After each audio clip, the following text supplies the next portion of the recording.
여러분들 아시겠습니다만은 새해 흑호랑이 해라 그래서 염려들이 많습니다. 세 가지 재앙이 찾아오는 해라고. 역대 대통령들의 IQ를 과학적으로 연구한 그 앙케이트를 보니까 이 IQ가 보니까 대략 85에서 115 사이예요. 그러니까 여러분들 다 120 이상 아닙니까? 그 상당히 머리가 나쁜 사람들이 대통령을 했구나. 근데 이게 조지 부시 대통령 때까지래요. 그런데 재미있는 것은 머리가 좋은 대통령들이 대통령 일을 잘 못했대요. IQ가 85에서 90 정도 되는 분들이 대통령을 잘 했습니다. 왜냐하면 이분들은 남의 말을 경청할 줄 알고 머리가 나쁘니까 자기 회개를 많이 한대요. 자기 반성을 많이 하지 않겠습니까? 물론 그 중에는 돌쇠 같은 사람도 있겠지만 여러분 한 해 이렇게 내 마음밭에 자기 반성, 우리 기독교에서는 회개라고 합니다만은 늘 하나님 앞에서 이렇게 돌이키고 사는 게 결국 여러분들의 인생을 복되게 하고 마지막 때는 부활의 처절매의 영광을 입게 합니다. 이거 붙들고 살아야 합니다. 저는 요 며칠 사이에 그 일레인 파이겔이라고 하는 프린스턴 대학의 여자 교수님의 오랫동안 이제 그분이 쓴 글도 좀 읽었고 많은 연구를 했습니다. 이분이 도마복음, 대한민국에서 시끄럽습니다. 도마복음 때문에. 도마복음 저자로도 유명하지만 요한계시록에 대한 연구도 참 뛰어나요. 이분은 신학자는 아닙니다. 그래서 이분이 좀 실수를 하고 신학적으로 잘못 이해하고 이런 거는 큰 문제는 되지 않습니다. 역사학자예요. 역사학자에서 그런지 참 지평이 높죠. 우리가 성경을 읽는데 어려운 부분들 많이 나오잖아요. 근데 역사적으로 이거 이래서 이런 배경을 가지고 있다. 역사적인 삶의 자리가 밝혀지면 여기서 하나님께서 이렇게 역사하셨구나. 금방 느낄 수 있잖아요. 깨달을 수 있잖아요. 그리고 이것이 내 삶에서 이렇게 이어져서 나도 이 축복으로 가야 되겠구나. 여러분 이게 예언이에요. 성경은 예언이죠. 성경이 이해가 안 되는 이유는 물론 성경에는 계명도 있고 이렇게 살아라 하는 것도 있지만 가장 중요한 게 예언입니다. 근데 예언이 안 열리잖아요. 왜 안 열릴까요? 삶의 자리를 모르니까. 그러니까 이 삶의 자리를 모르니까 저도 직통으로 받았다고 하는 거죠. 근데 그건 이제 다 이상하게 이단으로 가버리고 거기에 미혹당하면 그런 잘못된 데 미혹당하면 영이 놔주질 않아요. 그 사람을. 저는 목회자로서 이단의 잘못된 미혹된 사상 꼭 기독교만 그런 건 아닙니다. 무슨 이상한 인종주의랄지 무슨 좌파 보수랄지 이런 쪽에 미혹당한 사람들하고 대화를 해보면 좀처럼 헤어나오지 못해요. 이 영이 한번 붙들리면 이 사람을 오랫동안 괴롭히고 삶을 망가뜨리는구나. 우리 한국의 신학교 교수님이십니다만은 이분 간증하는 거 보니까 자기가 대한민국에 있을 때는 주사파였대요. 목사님이 백두혈통을 지지하는 그런 생각을 가지고 살았는데 미국 와서 신학 공부를 하다가 사도 바울을 전공했는데 나를 해방시킨 그 위대한 하나님 말씀이 바울을 통해서 왔다. 그렇게 간증하는 거를 제가 보았습니다. 근데 여전히 말하는 거 보면 백두혈통식으로 말을 해요. 지금도. 이게 쉽지가 않구나. 한번 잘못된 길에 빠져버리면. 이분의 그 요한계시록에서 이런 재미있는 이야기를 해요. 이 사도 요한계시록을 썼던 사도 요한은 역사적으로 연구해 보니까 70년도에 예루살렘이 멸망하던 그 현장에 있었다 그래요. 6만 명의 로마 군대가 가서 완전히 쑥대밭을 만들어 버렸죠. 그 횟수로 따지면 83년도, 84년도라고 하는 긴 시간을 통해서 정말로 그 돌과 돌 사이에 황금 가루를 넣어가지고 아침과 저녁이 되면은 마치 하늘에서 내려오는 새 예루살렘처럼 금빛으로 물드는 그 어마어마한 성전이 2, 3년 만에 로마에 의해서 다 쑥대밭이 돼버릴 줄은 아무도 상상을 못했겠죠. 예수님이 그토록 예언합니다. 근데 예수님의 제자들 쫄쫄 다니면서 전혀 이해를 못했죠. 그거 이해한 사람은 사도 바울 한 사람밖에 없어요. 참 그런 거 보면요. 그 현장에서 사도 요한은 엄청난 좌절을 느낍니다. 100만 명이 끌려갔다고 그러죠. 예루살렘이 멸망하고 100만 명이 노예로 끌려갑니다. 여러분 지금도 로마를 여행하시는 분은 제가 그 이름은 기억 못하겠습니다만 그 개선문에 보면 로마 병사들이 바로 70년대 예루살렘을 무너뜨리고 노아의 그 마노라하고 그 노아의 언약궤 있잖아요. 그 들고 나오는 그 부조가 있어요. 저도 로마에 가서 봤던 걸로 기억합니다. 어디에 있는지는 제가 잘 모르겠어요. 여러분들 가신 적 있으면 꼭 좀 보세요. 그 참 어마어마한 이야기죠. 그리고는 이 요한은 소아시아, 터키를 이제 다니면서 특히 에베소에 조그마한 남은 자들의 교회가 있었거든요. 우리 사도 바울 선생도 에베소에다가 늘 편지를 쓰잖아요. 거기에 있었는데 이 에베소에는 어마어마한 크기의 동상의 로마 황제가 신이다, 신의 아들이다. 그리고 늘 거기에 가서 희생제사를 드리고 신처럼 모셔야 되는 에베소의 로마 황제의 동상이 있었습니다. 에베소 교인들이 거기에 참여를 안 한 거죠. 거기에 가지 말라. 그래서 이제 핍박도 받고 억압도 받고 손해도 보는 겁니다. 사도 요한은 완전히 좌절합니다. 하나님, 우리가 예수님께서 십자가에 죽고 부활하셔서 천년왕국이 시작될 거로 생각을 했는데, 우리가 세상을 다스릴 줄 알았는데 여전히 우상이, 로마의 황제가 이 세상을 다스리고 우리에게는 다스림의 축복이 없습니다. 이런 좌절에 빠져 있는데 79년도에 엄청난 일이 발생합니다. 79년도. 그게 이태리 시칠리의 비스피우스 화재 있잖아요. 화산 폭발로 터지면서 두 도시가 완전히 잿더미가 돼버리죠. 그때 요한이 하나님은 심판하신다. 하나님은 보응하신다. 이 로마의 그 하나님에 대항하는 우상 숭배의 권력에 대해서 하나님은 비스피우스 화산으로 응답하셨다. 그래서 요한계시록을 보면 이 화산으로 인하여 굉장한 그 참화를 입는 마지막 때 그 모습들이 나옵니다. 그게 단순한 79년도의 이야기뿐만 아니라 오늘 우리도 마지막 때에 엄청난 그런 죽음의 산례들이 드러날 거다. 중요한 건 뭐냐 하면 이런 시대 속에서 기독교인으로 살아간다라고 하는 것, 믿음을 가지고 살아간다라고 하는 건 뭘까? 하나님은 은혜의 하나님이지만 잘못된 거에 대해서는 지적을 하고 고치게 합니다. 우리 일레인 교수에게 물었습니다. 여전히 당신 하나님을 믿느냐? 그랬더니 하는 이야기가 자기 하이스쿨 다닐 때 아주 그 보수적인 교회를 다녔답니다. 빌리 그레암 목사의 본어게인 설교를 듣고 자기도 본어게인 했다고 좋아하고 열심히 다녔는데 자기 남자친구가 유대인이었대요. 남자친구가 죽었답니다. 고등학교 때.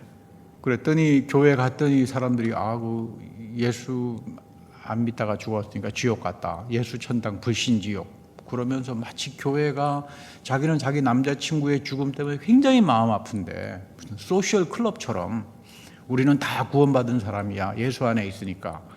예수 바깥에 있는 사람은 다 불신지옥이야. 이런 것 때문에 굉장히 마음 아프고 과연 기독교가 이런 걸까? 정말 복음이 이런 걸까? 이제 회의하기 시작했대요. 그러다가 이제 하버드 대학을 다닐 때 그 자기주도 교수는 아주 리버럴한 자유주의 신학으로 알려진 사람인데 끔찍한 일을 당합니다. 빌리 그레암을 추종하는 소위 보수주의 계열 쪽에서의 저 뻔뻔함들, 저 영적인 이기주의자들, 또 한편에서는 광명한 천사를 가정하고 사회를 비판하고 진보적이라고 폼을 잡는 저 하버드 대학 교수, 이 사이에 내가 어떻게 믿음을 가질 수 있느냐? 내가 어떻게 교회를 다닐 수 있느냐?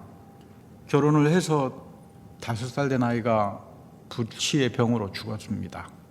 자기 남편은 잘 나가던 법대 교수였는데 등산 갔다가 누가 뒤에서 고의로 떨어뜨려서 추락사로 죽었습니다.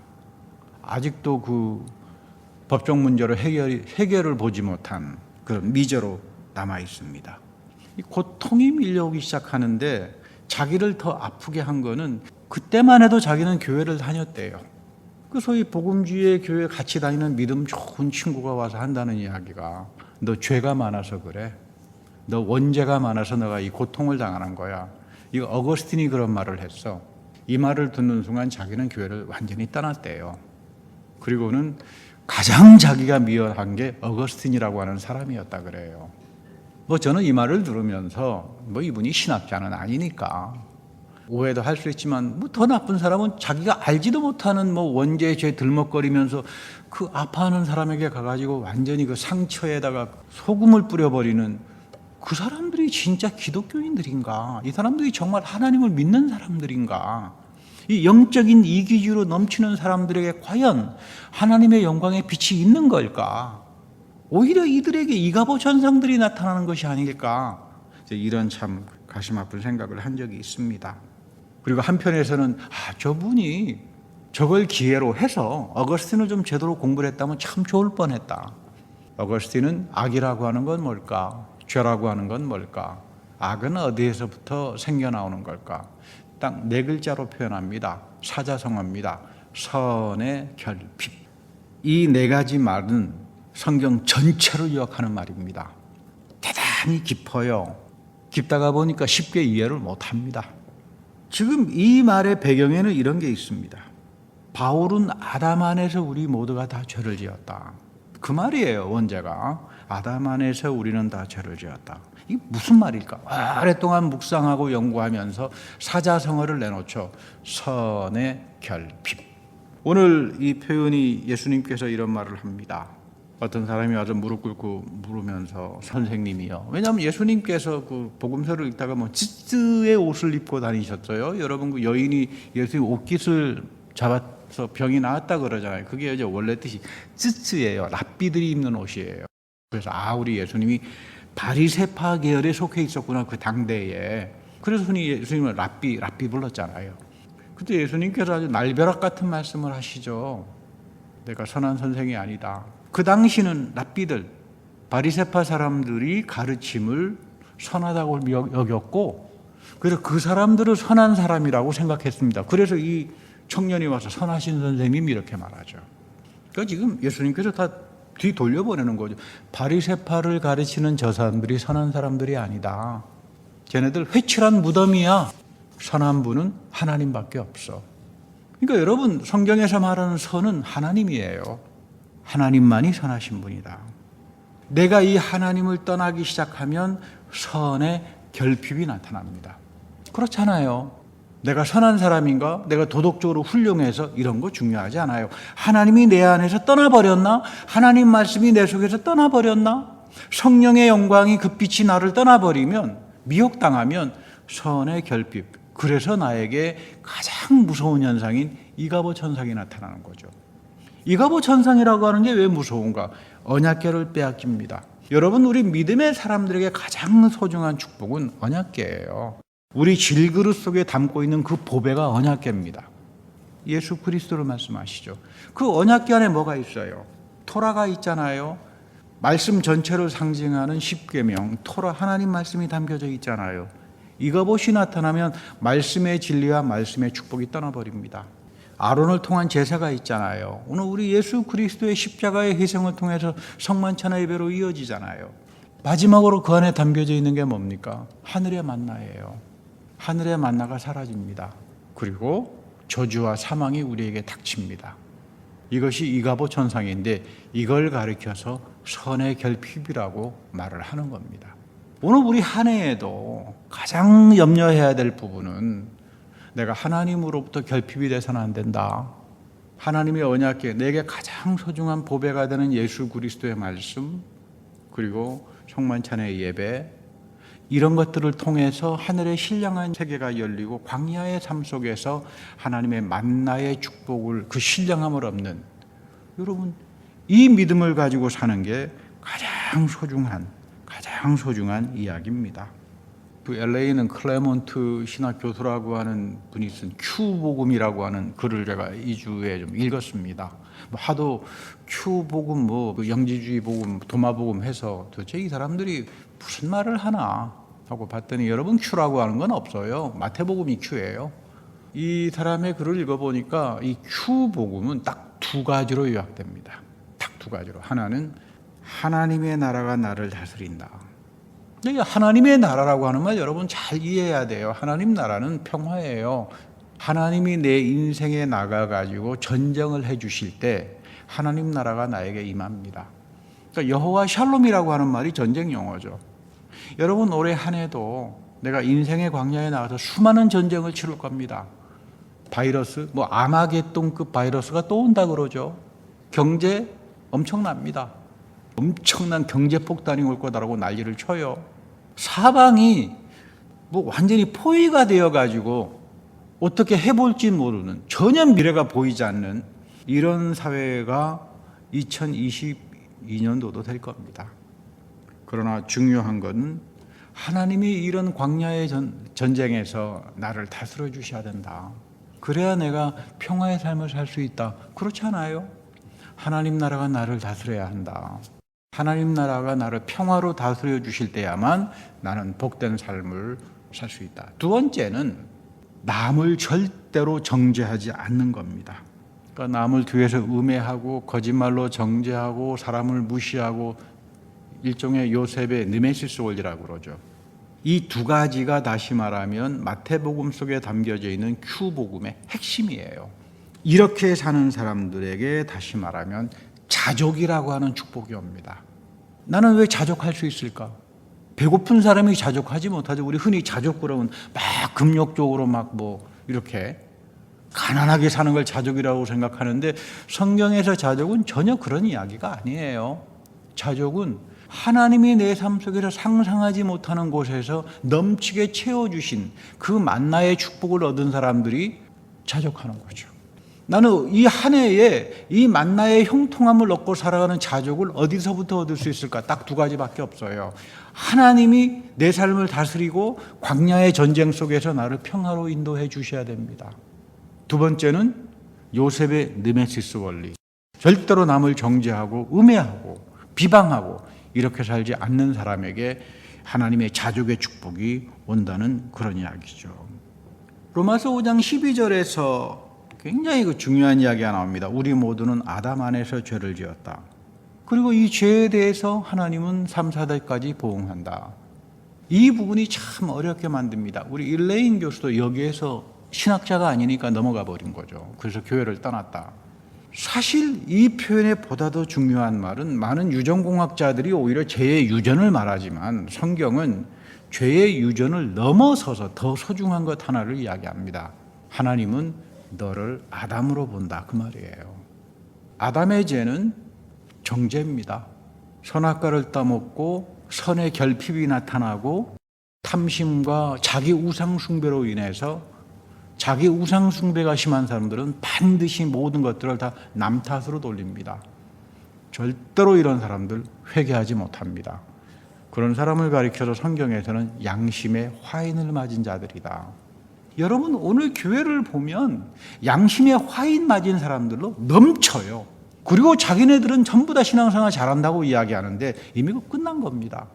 왜 이런 길로 가야 되는가? 마지막 때 믿음을 찾아보기가 어렵기 때문입니다.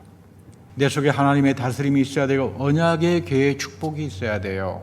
말씀의 진리에 빛이 오고 예배를 통해서 늘 살아계신 그리스도의 성령을 체험하고 하나님께서 열어주시는 신령한 세계.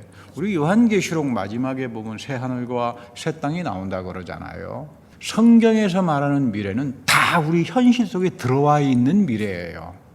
여러분 이거 아셔야 돼요. 이거 뭐 죽고 내 영혼이 천당 가고 이런 이야기 아닙니다. 성경에서 말하는 모든 미래의 사건들, 새 하늘과 새 땅, 이 모든 것들은 나의 현실의 삶 속으로 이어진다. 이거를 좀 어려운 말로 프롤랩시스라고 말을 합니다. 그리스 말로 프롤랩시스. 하나님의 미래는 내 삶의 현재에 이어진다. 그러니까 여러분 사도 바울이 뭐라고 합니까? 믿음은 보는 거다. 여러분 믿음은 마지막 때 보는 거예요. 뭘 보죠? 하나님의 신령한 새하늘과 새 땅이 내 삶 속에서 만나를 통해서 드러나는 걸 보는 거예요. 그러니까 우리가 가장 중요한 건 뭐냐 하면 믿음이라고 하는 거 주여 믿습니다. 구원받아 내 끝 이런 이야기가 아니다라고 하는 이야기죠. 제가 세계 종교를 오랫동안 공부도 했고 책도 쓰고 했지만 구원의 진리에 대해서 가장 어려운 게 기독교예요. 믿음이라고 하는 게 내가 갖는 게 아닙니다. 바울에게는. 물론 내가 의지를 가지고 믿는다라고 할 수 있겠지만 믿어지는 믿음이 있어요. 믿어지는 믿음. 이것은 내가 예수 그리스도의 십자가 앞에서 내 존재가 뒤틀리고 예수의 십자가를 보면서 막달라 마리아와 사도 요한이 그 앞에서의 절규들, 저 십자가의 상징을 통해서 자신의 영적인 죽음을 경험하지 못하는 사람들은 믿어지는 믿음을 성령을 통해서 갖지 못합니다. 어떤 분은 와서 목사님 뭐 성경 말씀도 하죠. 근데 영 믿지 못하겠습니다. 그래서 당신 아직 십자가 앞에서 예수 그리스도의 죽음 앞에 나타난 저 하나님의 용서 앞에서 당신의 존재가 뒤틀려지고 거기서 내가 날마다 죽는다라고 하는 체험을 못하기 때문에 당신이 믿어지지 않는 거다. 여러분 부활 믿어집니까? 그냥 믿어지는 사람들은 진짜 복된 사람들이에요. 믿어지는 믿음이 있어요. 성령이 여러분들 안에 있을 때 여러분 출애굽의 기적을 믿어집니까? 그냥 믿어집니다. 광야의 만나를 믿어집니까? 믿어져요. 이거는 여러분 사람이 갖지 못합니다. 믿어지는 믿음의 사람들은 날마다 죽습니다. 항상 거룩하신 하나님 앞에서 자기의 신발을 벗고 영이 가난한 사람으로 살아갑니다. 이 사람에게 하나님께서 주시는 축복이 신령한 세계를 열어주시는 거예요. 새 하늘과 새 땅이 열리기 시작합니다. 이것을 보는 믿음이죠. 여러분 올해 한 해 이거를 가지고 살 수 있어야 돼요. 아무리 세상에서 광야와 같은 인생이고 죽음이 횡행하고 경제가 몰락하고 많은 사람들이 아우성을 칠 때 우리가 똑바로 눈을 뜨고 바라야 되는 것은 나의 믿음이 항상 성령 안에서 믿어지는 믿음을 가지고 살아가는가? 내 안에는, 내 질그릇 속에는 이런 보배를, 언약궤의 축복의 보배를 담고 살아가고 있는가? 그리고 나는 내 앞에서 항상 신령한 세계가 열리면 뭐가 보입니까? 범사의 하나님의 선하심을 보고 살아가는가? 바울이 그토록 감옥 속에서, 그 차디찬 감옥 속에서 자족할 수 있고 그가 교인들에게, 성도들에게, 광야의 교인들에게 위로와 축복의 말씀을 감옥에 있는 사람이 줄 수 있었던 이유는 그 축복이 믿음을 통해서 왔기 때문에 그런 겁니다. 여러분들 이거 사모하면서 살아야 됩니다. 올해 한 해.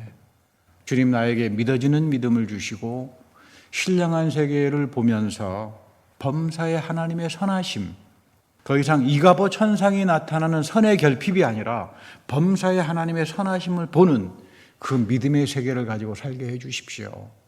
그것이 여러분들의 인생을 복되게 하고 이 교회를 복되게 하는 겁니다.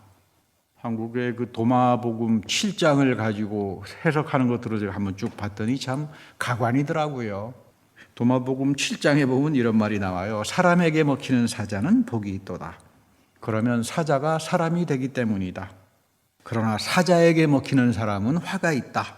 왜냐하면 사람이 사자가 되기 때문이다. 제가 가끔 말씀드렸습니다만 이거 필로의 이야기예요. 필로. 그러니까 사도 바울과 당대 알렉산드리아에서 최고의 유대인 그 지성이 있었죠. 이게 이슬람으로 넘어갑니다. 코란으로. 근데 한국에서는 뭐라고 해석하는지 아십니까? 어떤 분은 뭐 우리 예수님이 힌두교의 윤회를 배웠다. 사자가 사람이 되고 사람이 사자가 되고 이 윤회설이 도마복음에 담겨 있느니라. 그러고 무슨 도사처럼 이야기를 해요. 그랬더니 또 어떤 여자는요, 막 영어로 여기 베드로도 우는 사자가 있으니까 이 우는 사자하고 연결해가지고 도마복음이 베드로를 잘 해석해주고 있다. 어떤 분은 사자에게 먹히면 화가 된다 그러니까 올해는 사자 사냥이나 하러 갈까? 사자법이 되면은 참 문제가 되겠지.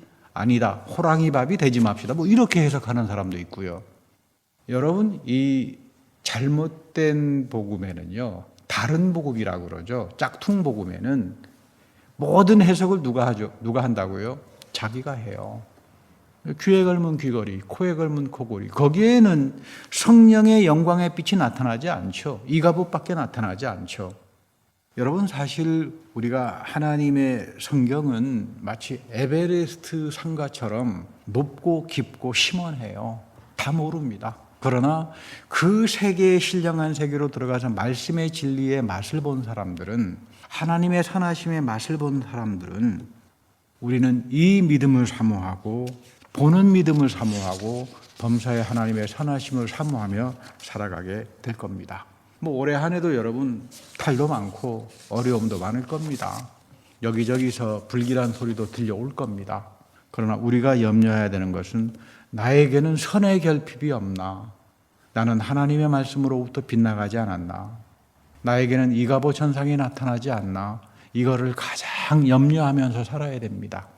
나에게는 언약의 길을 통해서 주셨던 그 놀라운 보배와 같은 축복, 말씀의 축복, 예배의 축복, 그리고 광야의 인생을 살면서 만나로 나를 채워주시면서 내 인생에서 모든 것들을 다스리고 승리하게 하시는 그 하나님의 평강이 여러분들의 삶과 과정과 자녀들을 다스려 줄 때에 이 마지막 때에 여러분들은 남은 자로서 14만 4천으로 우리가 상상하지 못하는 신령한 축복에 다다르게 될 겁니다.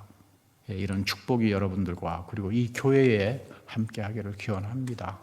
다 같이 기도하겠습니다. 주님, 우리의 어리석음과 연약함을 긍휼히 여겨주시고 이 한 해에도 언약궤에 담겨져 있는 그 하나님의 신령한 말씀의 빛과 예배의 축복과 광야와 같은 인생 속에서도 하나님의 신령한 세계를 열어주셨던 만나를 사모하며 올해 이 한 해에도 범사에 하나님의 선하심을 맛보고 그 인자하심을 체험하며 살아가는 주님의 귀한 백성들이 다 되게 하여 주옵소서. 우리 구주 예수 그리스도의 이름으로 축복하며 감사 기도드립니다. 아멘.